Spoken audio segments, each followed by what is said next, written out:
চৌধুরী সাহেব, আমি স্মরণ করছি বিশিষ্ট রাজনীতিবিদ জনাব জামাল চৌধুরীকে আমি স্মরণ করছি, আমি স্মরণ করছি জনাব নাসির চৌধুরীকে আমি স্মরণ করছি। আমি দোয়া চাচ্ছি আল্লাহর কাছে অতি দ্রুত যেন বিশিষ্ট রাজনীতিবিদ জনগণের নির্বাচিত সংসদ সদস্য এই এলাকার রত্ন লক্ষ মানুষের হৃদয় স্পন্দন বেগম রাবেয়া চৌধুরীর জন্য আমি দোয়া চাচ্ছি। আমি দোয়া চাচ্ছি আমার অসুস্থ ভাই এই এলাকার একজন সজ্জন রাজনীতিবিদ, এই এলাকার প্রিয় মানুষ জনাব মোর্শেদ চৌধুরী সাহেবের জন্য আমি দোয়া চাচ্ছি। এই এলাকার যিনি এলাকায় জন্ম নেন, এই এলাকার মানুষ এই উপজেলা বেদনা কুমিল্লা শহরে গিয়ে আমাদেরকে বসে থাকতে হতো দিনের পর দিন, সেই অসুস্থ মনিরুল চৌধুরীকে আমি স্মরণ করছি। আমি স্মরণ করছি এই এলাকার অন্যতম সংগঠক, এই এলাকার অন্যতম রাজনীতিবিদ জনাব আফাদউদ্দিন সাহেবকে আমি স্মরণ করছি। আমি আপনাদেরকে বলতে চাই আজকে এই মানুষগুলোকে কেউ স্মরণ করে না, প্রিয় মানুষগুলোকে কেউ হিসাব করে না, যাদের কারণে এলাকা সভ্য হয়েছে, যাদের কারণে কুমিল্লা সদর দক্ষিণ সৃষ্টি হয়েছে, পেয়েছে সভ্যতা, পেয়েছে শিক্ষা, পেয়েছে সৌন্দর্যতা, আজকে তাদেরকে পদে পদে অপমান করা হয়। আর এই এলাকার দায়িত্বে থাকে কতগুলো ভাড়াটিয়া লোক, যাদের নিজেদের কোনো অস্তিত্ব নাই, তাদেরকে তপস্যা করা হয়। যে কারণে আজকে সুগাতি বাজারের এরকম বিশৃঙ্খল অবস্থা, সর্বত্র চলছে চাঁদাবাজি, সর্বত্র চলছে বিশৃঙ্খলতা, সর্বত্র অনিয়ম, দুঃশাসন, অপশাসন। আমি আজকে মাত্র একদিন বাকি আছে, আমার নির্বাচনী জনসভা শুরু করেছিলাম এই সুয়াগাতি দিয়ে, এবং আজকে আমি শেষ করছি এই সুয়াগাতি থেকে। আমার মন প্রাণ, আমার চিন্তা ভাবনা সব কিছু এই এলাকাকে নিয়ে। যদি আমাকে আপনারা নির্বাচিত করেন, এই লক্ষ জনতার সামনে আমি কথা দিচ্ছি, এই সুয়াগাতিকে আমি পৌরসভা করবো ইনশাআল্লাহ। এই সুয়াগাতিকে পৌরসভা করে ওই কুমিল্লা মহানগরীকে আমি এদিকে ঠেকাবো। আমি কুমিল্লা মহানগরীকে এদিকে আগাইতে দিব না, কারণ কুমিল্লা মহানগরী যদি এদিকে আগায়, আমার বর্ডার এলাকার অসংখ্য গ্রামের মানুষ তারা তাদের ঠিকানা হারিয়ে ফেলবে, তারা কোনো প্রশাসনিক সুবিধা পাবে না। গলিয়ারা উত্তর দক্ষিণ, জোর কারণ পূর্ব এবং পশ্চিমে অনেক গ্রাম, তারা প্রশাসনিক সুবিধার জন্য সেই ফতেহপুর দুধিয়াপুর যাওয়া লাগবে। সেজন্য সিটি কর্পোরেশনকে আমরা এদিকে আগাতে দেব না, আমরা এলাকাকে পৌরসভায় উন্নীত করে সিটিকে আমরা ঠেকাবো ইনশাআল্লাহ। আর এই এলাকাকে নিয়ে যারা কোনোদিন কোনো চিন্তা করেনি, যেখান থেকে এলাকার সবকিছু সৃষ্টি, সেই এলাকা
দিচ্ছি, আপনারা যদি আমাকে নির্বাচিত করুন তাহলে আমি শিক্ষিত ছেলে, আমি মানুষের সাথে কোনোদিন দুর্ব্যবহার করেছি বলে আমার মনে পড়ে না। আমার বাবা কোনোদিন মানুষের সাথে অন্যায় করেছে বলে আমার মনে পড়ে না। আমি আপনাদের সাথে কোনোদিন অন্যায় করবো না, আমি করতে জানিও না। আপনাদেরকে সাথে নিয়ে এই এলাকার সমস্ত দুর্বৃত্তায়ন, অপশাসন, রাজনৈতিক বিশৃঙ্খলা থেকে আমি মুক্ত করবো এলাকাকে ইনশাআল্লাহ। এই এলাকার প্রতিটি শিক্ষা প্রতিষ্ঠানে বর্তমানে রাজনৈতিক বিবেচনায় অদক্ষ অযোগ্য লোকদেরকে দিয়ে যে পকেট কমিটির মাধ্যমে পরিচালিত হচ্ছে, প্রতিটি কমিটি আমি ভেঙে দিব এবং যোগ্য লোকদেরকে প্রত্যক্ষ জনগণের ভোটের মাধ্যমে নির্বাচিত করে কমিটি গঠন করবো ইনশাআল্লাহ। এই শিবরাজি বাজার সহ আশেপাশের যতগুলো বাজার আছে সকল বাজার থেকে সকল অনিয়ম বিশৃঙ্খলতা দূর করবো ইনশাআল্লাহ। এই অটো স্টেশন, এই সিএনজি স্টেশন, তাদের জন্য নির্দিষ্ট জায়গা করা হবে ইনশাআল্লাহ। কোন চাঁদাবাজির প্রয়োজন হবে না, রিপনের কোন টাকার প্রয়োজন হবে না, জনগণের টাকা তসরুপের প্রয়োজন হবে না। জনগণের টাকা, জনগণের আমানত, জনগণের জন্যই সুষ্ঠু বন্টনের ব্যবস্থা করবে ইনশাআল্লাহ। আমি কথা দিচ্ছি, অটোওয়ালা থাকবে, সিএনজিওয়ালাও থাকবে, গাড়িওয়ালাও থাকবে, রিক্সাওয়ালাও থাকবে, তবে শৃঙ্খলার মধ্যে থাকতে হবে, সেই ব্যবস্থা করবো ইনশাআল্লাহ। হকার থাকবে, কোটি কোটি লক্ষ লক্ষ টাকা দিয়ে যে দোকান করেছে তার দোকানও চলবে, কিন্তু কারো দোকানের দরজায় হকার বসিয়ে ব্যবসায়ের ক্ষতি করতে দিব না। হকারকে সুন্দর করে সঠিক জায়গায় রাখার ব্যবস্থা করবো ইনশাআল্লাহ। এই এলাকায় অনেক সুন্দর একটি ইকো পার্ক করেছিলেন আমাদের মনোরম চৌধুরী সাহেব, কিন্তু কতগুলো দুষ্কৃতকারী এই ইকো পার্কটিকে সুন্দরভাবে পরিচালনা না করে আজকে সেখানে গাঁজা আড্ডা বসিয়েছে। আমি কথা দিচ্ছি, এই ইকো পার্কটিকে যথোপযুক্ত ব্যবস্থার মাধ্যমে আবার পুনরায় চালু করবো ইনশাআল্লাহ। এই এলাকা হয়ে যাবে পর্যটন নগরী।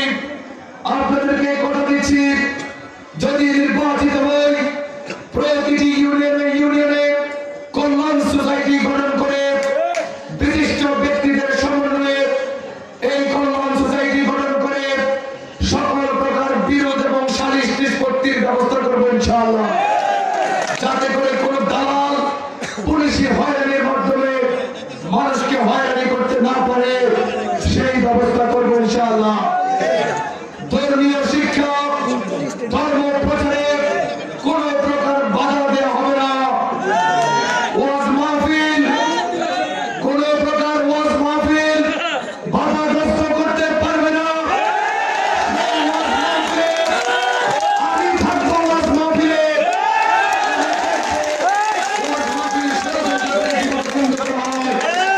ইসলামের দাওয়াত দিলেই সেখানে ষড়যন্ত্রের গন্ধ আমি এগুলো হতে দিব না। আমি সবার আগে থাকবো ইনশাআল্লাহ। আপনারা যদি আমাকে নির্বাচিত করে আমাদের যে স্টেডিয়ামটি এলাকায় হওয়ার কথা ছিল, আমাদের সাবেক সংসদ সদস্য বহু কষ্ট করে এলাকার জন্য একটি স্টেডিয়াম বরাদ্দ করেছিল, সেই স্টেডিয়ামটি নিয়ে গেছে তাদের বাড়ির কাছে। সেই স্টেডিয়ামটি আমার ফুলতলি বাণীপুর এলাকায় আমি আবার নিয়ে আসবো ইনশাআল্লাহ। আপনারা জানেন এই উপজেলার মধ্য অঞ্চলে প্রায় 55টি গ্রাম আজকে এই ব্রিজের কলঙ্কের মধ্যে আছে। ওই ব্রিজের মধ্যে যেসব ফ্যাক্টরিগুলো হয়েছে সেই ফ্যাক্টরিগুলো থেকে দুর্গন্ধযুক্ত, এসিড যুক্ত এই বর্জ্য পানির দ্বারা এই এলাকার সকল গ্রাম, খাল, ফসলি জমি নষ্ট হয়ে যাচ্ছে।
পক্ষে আসে এরকমই চলবে আগামী 5 বছর ইনশাআল্লাহ।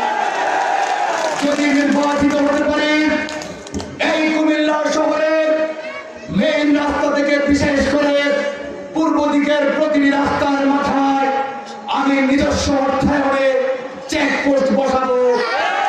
কোন গুন্ডা, কোন মাস্তান, কোন ইয়াবাখোর, কোন ফেন্সিডিলখোরকে আমি এলাকায় ঢুকতে দিব না।